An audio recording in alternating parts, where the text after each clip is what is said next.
What's the most likely scenario? Mets re-sign Diaz and Alonso, re-sign one, or they sign neither of the two? That's a heavy question because I tell you what, Sal, I really do think all three of those possibilities are on the table. So I'm going to go with the middle option, which is sign one of the two. I think that is probably the most likely. I think Alonso is more likely than Diaz. I've been saying that for a while, only because I look at Edwin Diaz's market, and I see basically every team in baseball wanting this guy, including probably most every big market team in baseball who will be willing to pay them. I look at David Stearns' history of not really wanting to pay relievers, go multiple years for relievers, really invest in relievers, and despite the fact that Edwin Diaz is the best one in the market by far, you put all that together, and I say, I just don't know if the Mets are going to commit to this guy. Alonso's market, I think, is much narrower. So I'll give the Mets the benefit of the doubt, or I'll give this situation the benefit of the doubt and say, most likely one of the two. Look, I love that logic. I wish, as a guy that wants to see the third option, have them both back, or option one, I guess that was. Yeah. I hate to think that they would depart with Edwin, because I think in the big picture, because of the fact that you said he's the best guy in that role on the market, but he's also maybe the best guy in that role in the game. If you have a chance to retain him, how much more is it going to take to keep him in a place that he's comfortable, that he's had success, that he knows the system? So I think maybe they'll go the extra mile to sign Edwin Diaz. I think it may be harder to sign Pete, because I think Pete wants length to his deal. And I don't think, to your point, with David and them thinking aging guy that's not a defender and all those other things, that they may not go with the length that Pete's going to require to stay here. And if one team takes a bite at the apple with the length, then all of a sudden I think the Mets are out of the mix for Pete Alonso.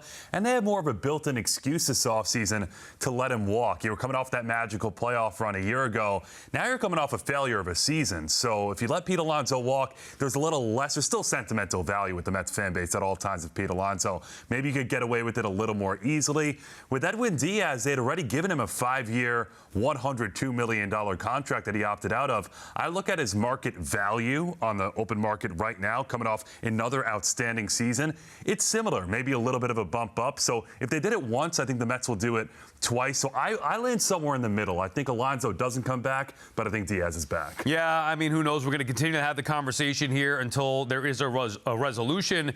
You mentioned Alonso, Todd, and for me, I would like them both back under the right circumstance. But Alonso, the non-starter to me, I want him to be a DH. How do you think that the Mets can maybe convince Pete to be more of a DH? I'm not saying never play first base, but if they want to upgrade the defense, we've seen the defensive issues. How do you think that a conversation like that will go to try to get Pete to buy in to being more of a DH? That's a good question, Sal, because I've been there where you want somebody for one particular aspect of the game and not necessarily both aspects. I think Pete still considers himself a guy that plays every day. He's very durable. He likes to be out there. I think he feels like he's a better competitor when he's on the field playing first base.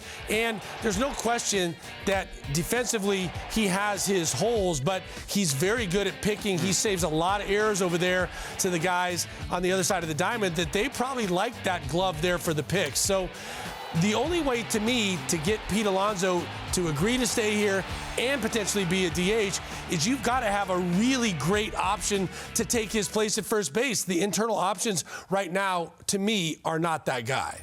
I think Alonso, you look at him, and this is how you bring everybody together on the team. I think Hannah mentioned this previously. Get Juan Soto a little bit of run. Start to sprinkle him in over at first base. Hate it. We've seen him take ground balls over at first. We know he's not the best defensive outfielder. Alonso can be your primary first baseman for now, but if you have a first base DH split with Juan Soto, hey, just bring the clubhouse together. They're going to work on that together. First base DH split. But to answer the original question, Sal, how do you convince Pete Alonso? You pay him. Yeah. You make him. You say, "Here's your contract. We're making you a Met for life. This is what we want out of you." I'm sure he would say. I would hope that money would talk in that spot, but maybe not. I mean, you're a prideful player. He does want to play defense. He feels more confident in that. I can understand that side of it too. Just from a Mets perspective, no chance I would pay him big money long term without the idea of him being a DH almost immediately.